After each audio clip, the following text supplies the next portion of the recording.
There was something untasteful about this situation.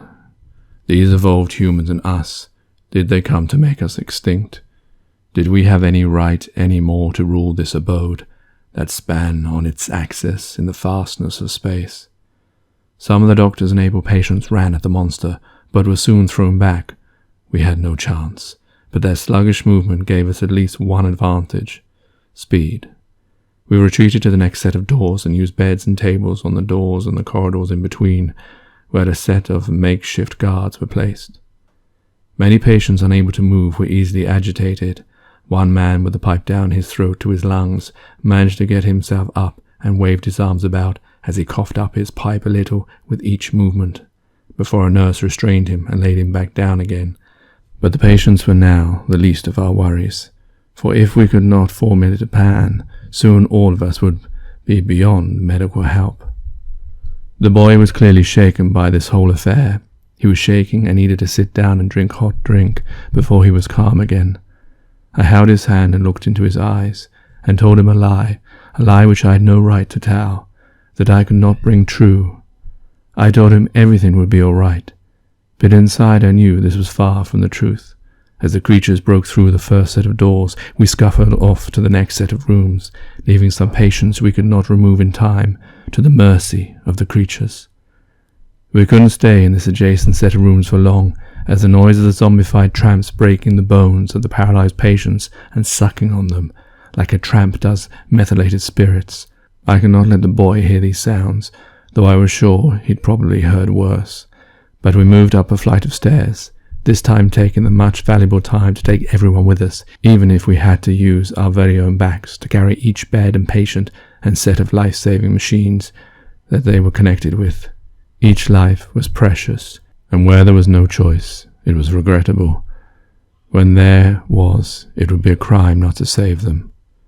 The creatures I imagined smashed their way through walls and through equipment attached to the dead bodies that had splayed about the rooms as their anger multiplied, their eyes shining white, their mouths dribbling, and a roar, a sound more akin with an animal than a man.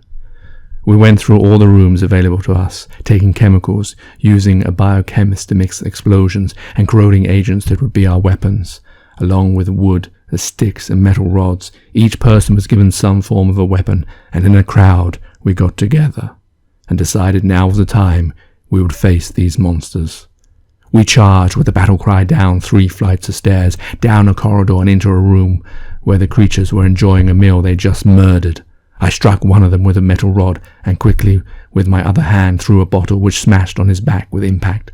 Smoke rose from the chemical. It began to burn a hole through his shirt, then his back, until in a second I could see right the way through him, as blood continued with the aid of gravity to pump up his body and out the hole and onto the floor.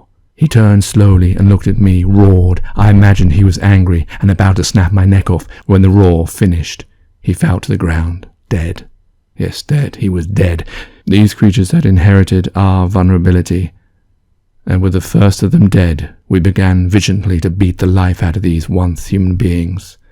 But this moment of success, of joy, was short-lived, for they soon outnumbered us. It was as if there were more than we had seen in the foyer of the hospital. Maybe more had come. We had not taken account of these increased numbers, and soon they were knocking us off like flies. Bodies of doctors, nurses, patients, indiscriminately of medical condition, lay dead side by side. It appeared we were lost, as the zombified creatures grouped together and began to descend towards us. We were pinned in by a wall. Darkness came about us as the creatures' taller bodies blocked the door where the sun was shining. Their shadows crossed our faces. We were doomed. I held onto the boy's hand, thinking of the false promise I had made him, and thinking I was soon to receive the reward of that lie in my death. But how unfair he should experience it too, when all he did was believe me. The moment seemed lost. There was no more able men to fight these creatures. "Get down!" shouted a distant voice. We did as it said, not knowing who it was or even where the voice had come from, but we obeyed nevertheless. An explosion ripped the back off one of the creatures, and the rest of it slid to the ground.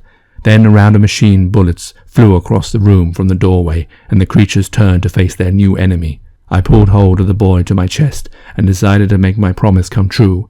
It was not right of me to leave this moment, but I had to make sure the boy was safe. I darted past the creature, through another door, and down the stairs to the front. There were more creatures coming through the door. I fell in between them and struggled past them, only to notice that once outside, the boy was no longer clinging to my chest. I heard his scream. We must have been parted during the struggle. With the creature in the doorway, I could see him. I had no time to think clearly. I knew it would almost certainly be death for me, but I charged towards the creature to save the boy. I found my body and the creature untangled as I tried to use all the brute force I could muster to defeat this monster. He soon had me in a bear hug, and my body, like putty, seemed to deflate. I had not much time to live. My lungs would pop and I would be dead. I launched my teeth straight into his hairy chest, and he squealed like a little dog, and his grip was gone. I shot under his legs and up to meet the creature that had the boy in his grip. I launched a surprise punch at the tramp. It felt as if it hit a brick wall. The blood of my hand on hitting him splattered on a nearby wall, and I took hold of the boy and pulled him towards me. I roared at the creature almost instinctively, and it wasn't until after the machine gun men who had saved us before came and finished these monsters off that I realized in that moment I had become like one of these creatures in order to defeat it. Or was it more than that? Was it that inside us all was this evil creature? Just these creatures were more consumed by it, and I controlled it until I needed to unleash it to save the boy. But I had made my promise true. "It's you," said one of the men with the machine gun. "Sorry," I said, bemused of his words and situation. "You don't remember me. Suppose you wouldn't." "The Premier." "You?" I said angrily, fully remembering them, the 4 men who had brutally killed the Premier and later launched a missile at a hotel I was staying in, nearly killing me. "You nearly killed me." "We were saving a life." "I don't mean now. I mean in that hotel. It was you in the tank, wasn't it?" "Oops," he said almost joyfully in a very remissive tone. "Oops." "You were in that building?" "Yes," I said, slowly emphasizing all the sounds. "Sorry, we thought it was empty. It was the Premier's whilst we lived in poverty, and he bleated about more taxes for this and that. He had his pa and lived like a king.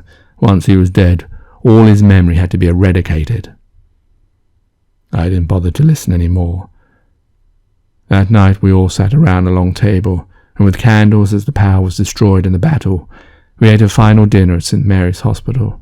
The boy and I left the following morning, leaving the 4 men and a few extra they had obtained to stay there as security and protect the doctors and patients, as they carried on selfishly saving people's lives.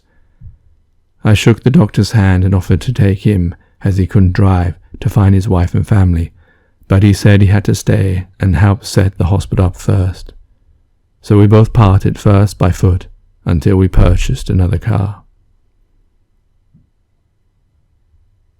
As we drove in the car down a familiar road, it began to snow. It was an amazing sight to see the white particles from high above drop so gracefully, unlike their cousins, rain.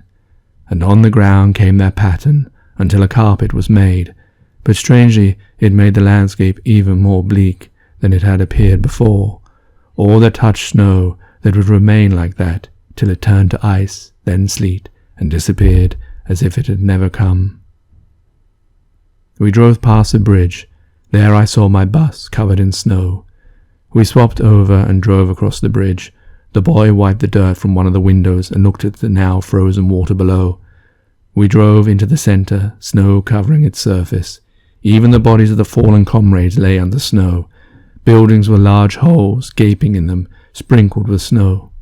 I stopped the white-coated double-decker, as the boy wanted to play out in the snow, and after all he had been through, he deserved it, and much more than that. So did I. We made snowballs and threw them at each other. We fell to the ground and picked each other up, and the hours went by as if they were days. We ended up putting the finishing touches to a snowman as the sun began to descend for another day. We both lay the snow on the snowman's side, building him up, when from behind us a shadow was cast. We turned around fearing the worst, and maybe for me it was, for it was the child's father. The boy jumped into his father's outstretched arms, and they began laughing. Their happiness was most obvious. And in that moment, unlike the one before, it was as if the boy had forgotten I'd even existed. I wondered to myself in sad reflection what role I had played for the boy, whether he cared at all for me. He certainly didn't when his father had come, but I could not blame him, for as much as I had enjoyed being the father to this boy, for however short, it was not my job, it was already taken. Eventually the father came to me and hugged me, thanking me for looking after the boy. He told me he had managed to escape from his captors when they got ill and died. The boy stood close to his father at his feet. The boy smiled at me, but it was not in the same way as before. The father told the boy to say thank you to me. "Thanks, mister," he said. The father picked up his child and they walked off, throwing balls of snow at each other, laughing. I watched every minute as they walked away, and only their footprints in the snow remained. The boy never looked back, not even to wave goodbye. My heart felt heavy. I had always wanted a son, but could never have one, and the time we had spent felt so special to me, but for him I was an artificial replacement, and now that his father was back, my time was at an end. The darkness descended. I got back in the bus and slumped on the wheel and fell to sleep. In the morning I drove the bus through the blizzard snow back to the hospital and persuaded the doctor, who I found out from his pass on his coat was Dr. Jamie Lance. We got in the bus and drove him with the help of his direction to his family house. When we got there, it was noticeable from the front, which was battered, that something terrible had happened there. We went in full of trepidation, and it was silent and empty. The doctor looked at the items on the mantelpiece. It was a mural of photographs of the loved ones he left behind, those that he had to sacrifice while he made the sick better. How selfless was this man! I felt in my heart a great sadness, for there were not many I had known in my short life who would do so much for others even against their own needs. I was just about to put my hand on his shoulder to console him, when from what must be the basement area came a crowd of people.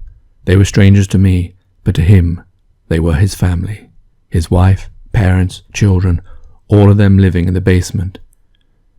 During a spot of tea, they explained the creatures which we knew were those zombified tramps that called at the house, and they had hidden down below while they trashed the house. I looked at the doctor's face, which now looked tranquil. I left him with his family and was back on the bus on my way. After that day, I drove on the road for a few days as far as I could, and passed a sign saying a city was a mile up the road. I took the slip road when it came, and into the city I went. I, accustomed with not looking really where I was going, stopped the bus crashing into a post. I opened the doors to go out and fix it. As I did, two ladies pushed past a crowd of people, swiped their passes on the bus ticket meter, and went and sat in their seats. I opened my eyes to the world I had found myself in. There was a crowd of people waiting at a bus stop, which I had crashed into. A man entered the bus and told me my sign was wrong on the front of my bus, and asked me whether I was the E5 or 92 service, which meant nothing to me, and I told him, "Sorry, I can't drive actually." Had I really found somewhere which had been unaffected by the fog?